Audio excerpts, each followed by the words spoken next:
The scientist I have researched is Florence Bascom. She was born in Williamstown, Massachusetts in 1862.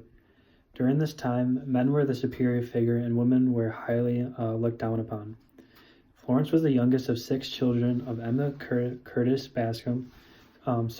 She was a suffragist and a school teacher, and John Bascom, her dad, he was the professor of oratory and rhetoric at Williams College during this time. Her father supported the women's suffrage and temperance movements and advocated co-education.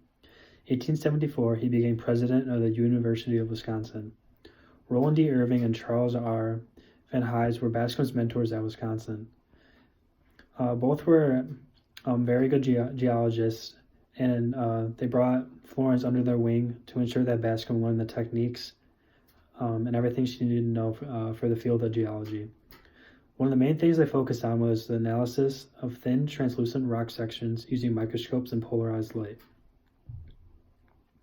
These methods had only recently been developed in Germany, and there existed no textbook from which to learn them from. So what Florence did is, like, instead of learning it from a textbook, she actually read them straight from the German research papers. Bascom was a very hard and dedicated learner and wouldn't give her studies up for the world, which I really admire. In 1875, the university admitted women, and in 1877, Florence enrolled. Like other women students, she had limited access to the library and gymnasium, and was prohibited access to classrooms already filled with men. So what would happen is, like, men would tell her that she was a big distraction, like in the classroom. And also, she earned a bachelor's degree in arts and letters in 1882 and a bachelor's degree in science in 1884.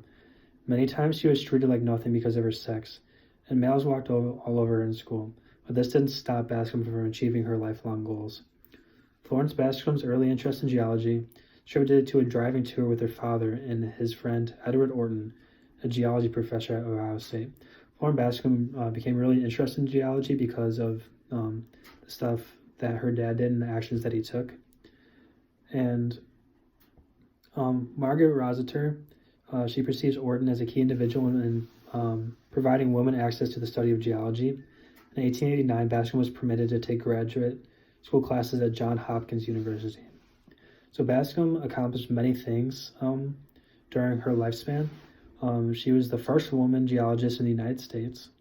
She was the second woman to ever earn her PhD. In 1896, she was hired by the U.S. Geological Survey. She was the first woman to present a paper in front of the Geological Society of Washington in 1901.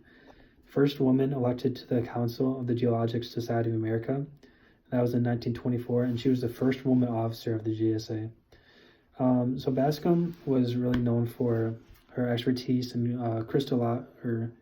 crystallography, mineralogy, and petrography.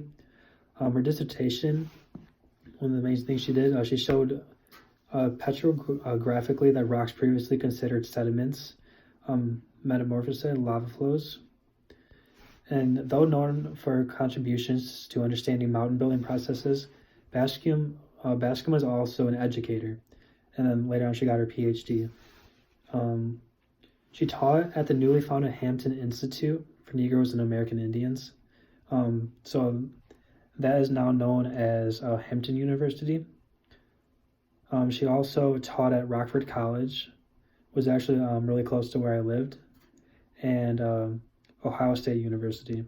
She loved teaching people who are interested in the field of geology about her research and her understanding of it.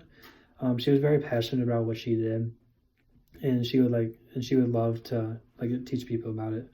She was recruited in 1895 to teach at Bryn Mawr, where geology was considered not as popular to other natural sciences. She worked in storage space in a building newly constructed for biology, chemistry, and physics.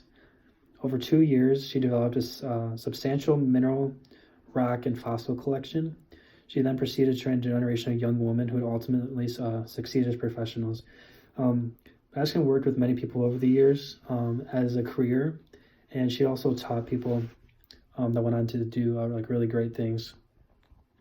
So after learning about Florence Bascom, I really admire her hard work and dedication for her studies. I always knew it meant so much to get good grades in school, but I never actually took the time and effort to go about it and do it. She had to deal with all the stuff that she went through school, and it was never really a distraction to her. For me personally, I've had a lot of things that have happened in my life, and I let that get in the way of school sometimes, and I just need to find a better way to not let that distract my studies as much, and not let that affect my future. I can't really control outside forces going on in my life, and school is definitely one of the most important. So I really enjoyed learning about Florence Bascom, and hope to learn more about her.